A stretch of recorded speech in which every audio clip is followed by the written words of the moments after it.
नमस्ते दोस्तों, क्या हाल चाल हैं आप सबके। उम्मीद है आप सब मस्त होंगे और अगर नहीं भी हैं तो आज की कहानी सुनकर शायद आपकी रातें और भी बेचैन हो जाएं। आज की कहानी इतनी डरावनी है कि शायद आपके सपनों में भी भूत नाचने लगें।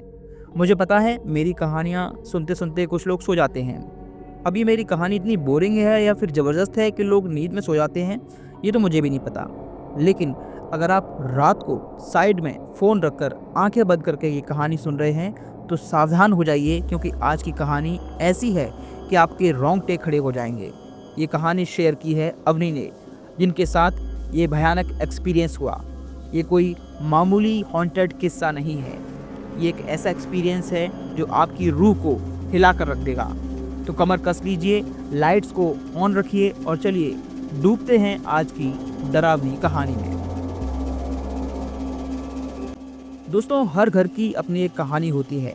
हर दरवाजे के पीछे कुछ अनकहे राज छुपे होते हैं और जब सालों बाद वो बंद पड़े दरवाजे खुलते हैं तो उनसे सिर्फ हवा नहीं बल्कि ऐसी कहानियां निकलती हैं जो आपके होश उड़ा देती हैं। आज की कहानी अवनी की। अवनी एक मेहनती और जिंदा दिल लड़की जो हाल में दिल्ली में शिफ्ट हुई थी। उसका ग्राफिक डिजाइनिंग की जॉब थी और वो एक शहर से दूसरे शहर घूमती थी। कभी पुणे, कभी बेंगलुरु, कभी मुंबई और अब दिल्ली। हर नई जॉब के साथ वो नई जगह, नया कल्चर, नई भाषा, सब कुछ एक्सप्लोर करती थी। इस बार उसकी जॉब थी नोएडा में, जो दिल्ली एनसीआर का ही हिस्सा है। उसने नोएडा में एक फ्लैट लिया जो किसी नई पुरानी बिल्डिंग में था। बिल्डिंग ना तो बिल्कुल नई थी और ना ही बिल्कुल पुरानी। कुछ फ्लैट्स बने थे, कुछ का कंस्ट्रक्शन चल रहा था। अवनी का फ्लैट था 302 और इसके ठीक सामने था फ्लैट नंबर 303। फ्लैट नंबर 303 के बाहर एक मटका रखा था जिसमें पानी भरा था। अवनी को लगा, अरे सामने तो कोई रहता है, अच्छा है। इतनी बड़ी सोसाइटी में अगर पड़ोस में कोई हो तो दिल को थोड़ा सुकून मिलता है। अवनी नई नई शिफ्ट हुई थी। एक दिन वो चाय बना रही थी लेकिन अदरक खत्म हो गया। तभी उसे ख्याल आया, क्यों ना सामने वाले फ्लैट से अदरक मांग लूं। असल में अवनी को अदरक से ज़्यादा पड़ोसियों से दोस्ती करने का मन था। वो एक्सट्रोवर्ट थी, हर जगह जल्दी दोस्त बना लेती थी। सोचती है चलो अदरक मांगने के बहाने बात करना शुरू कर दूंगी। वो फ्लैट नंबर 303 की घंटी बजाती है, एक बार, दो बार और लगातार 5 मिनट तक, लेकिन कोई जवाब नहीं आया। अवनी को लगा शायद कोई ऑफिस गया होगा, लेकिन उसकी जिज्ञासा कम कहाँ होने वाली थी। उसने दरवाजे के नीचे बने छोटे से गैप से झांक कर देखा और उसे अंदर एक साए जैसी चीज नजर आई। उसने सोचा, अरे कोई तो है अंदर, लेकिन दरवाजा नहीं खुला। अवनी को थोड़ा अजीब लगा, पर वो वापस अपने फ्लैट में लौट आई सोचते हुए कि शायद वो बात नहीं करना चाहता। लेकिन जैसे ही उसने अपना दरवाजा बंद किया, सामने वाले फ्लैट से दरवाजा खुलने की आवाज आई। अवनी का दिल जोर से धड़का। अरे अब दरवाजा खुला, शायद मेरे लिए ही खोला होगा। वो जल्दी से बाहर निकली, लेकिन बाहर कोई नहीं था। दरवाजा खुला हुआ था पर अंदर गुप्त अंधेरा, न लाइट न कोई इंसान। अवनी ने हिम्मत करके पुकारा, हेलो, कोई है? लेकिन जवाब में सन्नाटा आया। उसे लगा शायद कोई नीचे गया होगा। मायूस होकर वो वापस लौट आई, बिना अदरक की चाय बनाई और फिर अपने काम में लग गई। रात के करीब 11:30-12 बजे होंगे। अपनी अपने फ्लैट में थी। ऑफिस ज्वाइन करने में अभी कुछ दिन बाकी थे। तभी उसे सामने वाले फ्लैट से अजीब सी आवाज़ें सुनाई दी। ढोल की थाप, मजीरे की छन छन और औरतों के गाने की आवाज़, जैसे कोई कीर्तन चल रहा हो। लेकिन रात के 12 बजे कीर्तन? अवनी को समझ नहीं आया। ना तो नवरात्रि थी ना कोई खास दिन, और आवाज़ इतनी तेज थी कि लग रहा था जैसे उस कीर्तन उसके फ्लैट में हो रहा हो। अवनी ने कोशिश की कि आवाज़ को नज़रअंदाज करे, लेकिन ये संभव नहीं था। उसका सिरदर्द शुरू हो गया और सबसे अजीब बात, ये कीर्तन किसी ऐसी भाषा में था जो अवनी ने पहले कभी नहीं सुनी थी। वो बेंगलुरु, पुणे, मुंबई सब जगह घूम चुकी थी। उसने तमिल, तेलुगु, मराठी सबका ज्ञान था, लेकिन ये भाषा बिल्कुल अनजान थी। परेशान होकर अवनी ने फैसला किया, चलो जाकर बोलती हूँ कि धीरे करो। वो फ्लैट नंबर 303 के पास पहुंची। दरवाज़ा पहले से ही थोड़ा खुला हुआ था। उसने घंटी बजाई, लेकिन फिर वही, कोई जवाब नहीं। हिम्मत करके वो इस बार अंदर चली गई। 3 BHK फ्लैट में कदम रखते ही सारी आवाज़ें अचानक से बंद हो गईं। पूरे घर में अंधेरा, बस हॉल की लाइट्स चल रही थी। अवनी को समझ नहीं आया कि आखिर हो क्या रहा है। उसने फिर से वही आवाज़ सुनी, पायल की छन छन और पैरों की थाप। आवाज़ आ रही थी हॉल के बाईं ओर वाले कमरे से। अवनी धीरे धीरे उस कमरे की ओर बढ़ने लगी। जैसे ही वो कमरे में पहुंची, उसके होश उड़ गए। कमरा खाली था, न कोई इंसान, न कोई कीर्तन। लेकिन अभी कुछ सेकंड पहले तक जो आवाज़ें आ रही थीं, वो क्या थीं? अवनी का दिल जोर जोर से धड़क रहा था। वो सोच रही थी कि शायद आवाज़ कहीं और से आई होगी। तभी फिर से वही पायल की आवाज़ हुई, लेकिन इस बार हॉल से। अवनी के पैर कांप रहे थे। वो धीरे धीरे हॉल की ओर बढ़ी और वहाँ पर उसने जो देखा, उसने उसकी रूह को कपा कर रख दिया।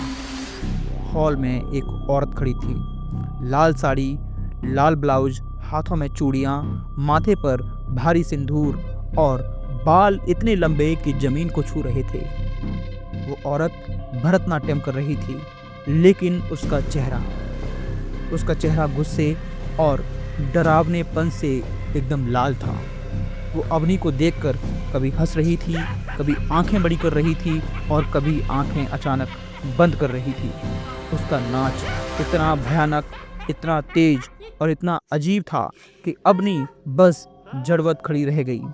अचानक वो औरत जमीन पर गिर पड़ी।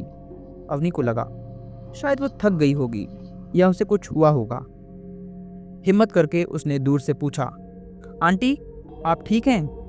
लेकिन जैसे ही उसने ये बोला, वो औरत अचानक सिर उठाती है।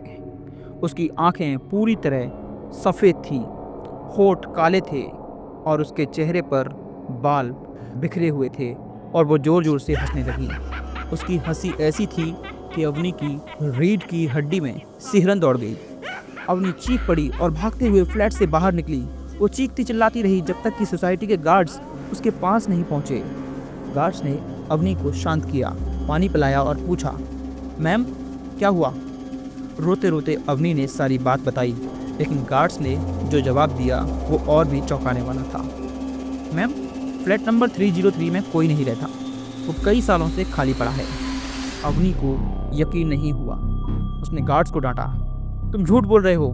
मैंने अभी अभी उस औरत को वहाँ पर देखा, वो वहाँ पर नाच रही थी। लेकिन गार्ड्स के चेहरे पर डर और चुप्पी साफ नजर आ रही थी। आखिरकार एक बुजुर्ग गार्ड ने हिम्मत करके सच्चाई को बताना चाहा। उस बुजुर्ग गार्ड ने बताया कि कई साल पहले फ्लैट नंबर 303 में एक लड़की रहती थी। वो एक डांसर बनना चाहती थी। डांस उसका जुनून था, उसकी ज़िंदगी था। लेकिन उसकी उम्र ज़्यादा हो चुकी थी और घर वाले उससे शादी का दबाव डालते थे। वो शादी के लिए आने वाले लड़कों को मना कर देती थी क्योंकि उसको सिर्फ डांस चाहिए था। घर वाले उसे ताने मारते, उसका डांस बंद करवाते और उसे पीटते भी थे। वो कहते, तू पागल हो गई है, इस डांस से कुछ नहीं होने वाला। वो लड़की अपने दुख और खुशी दोनों को डांस के जरिए जाहिर करती थी। लेकिन एक दिन खबर आई कि उसने उसी फ्लैट में अपनी जान दे दी। कुछ लोग कहते हैं उसे हार्ट अटैक हुआ था, कुछ कहते हैं उसने खुदकुशी कर ली। लेकिन क्योंकि उसके सपने टूट चुके थे, कोई पक्का सबूत नहीं मिला। उसकी फैमिली वहाँ से चली गई और तब से ये फ्लैट खाली पड़ा है। लेकिन उस फ्लैट से आज भी नाचने और गाने की आवाज़ें आती हैं। नीचे वाले फ्लैट 203 के लोग भी शिकायत करते हैं कि रात को पायल और थाप की आवाज़ें सुनाई देती हैं। आखिरकार वो भी डरकर फ्लैट को छोड़कर चले गए। गार्ड्स ने बताया कि सोसाइटी में आधे से ज़्यादा फ्लैट खाली पड़े हैं क्योंकि लोग यहाँ आने से डरते हैं। लेकिन मैम, गार्ड ने कहा, आज तक किसी ने उस लड़की को नहीं देखा था, आप पहली हैं। ये सुनकर अवनी का दिमाग सुन्न पड़ गया। गार्ड्स ने सलाह दी, मैम आप ये फ्लैट छोड़ दें, आपने जो देखा उसके बाद यहाँ रहना आपके लिए मुश्किल होगा। अगले ही दिन अवनी ने फ्लैट छोड़ दिया। उसने सोचा अब अकेले फ्लैट में नहीं रहेगी। वो एक पीजी में शिफ्ट हो गई जहाँ 3 और लड़कियाँ साथ रहती थीं। उस दिन के बाद अवनी ने कभी ऐसा हॉन्टेड एक्सपीरियंस नहीं किया, लेकिन वो पहली घटना उसे ज़िंदगी भर के लिए ट्रॉमा दे गई। आज भी 3-4 साल बाद अवनी पीजी में ही रहती है। वो कहती है, मुझे ना प्राइवेसी चाहिए, ना अकेलापन चाहिए, मुझे बस अपने आसपास लोग चाहिए जो मेरे आसपास ही रहें। एक ऐसी कहानी जहां वो नई जॉब और नई शुरुआत करने के लिए आई थी, लेकिन अपने साथ एक ऐसा अनुभव लेकर गई जिसने उसे हमेशा के लिए बदल दिया। क्या आपने कभी ऐसा कुछ हॉन्टेड एक्सपीरियंस किया है? कोई अजीब सी आवाज़, कोई अजीब सा साया या कोई हॉन्टेड किस्सा? कमेंट्स में ज़रूर बताएं। और अगर आपको ये कहानी पसंद आई हो तो अपने दोस्तों के साथ शेयर करना ना भूलें। मिलते हैं एक और डरावनी कहानी के साथ भूत फाइल्स पर।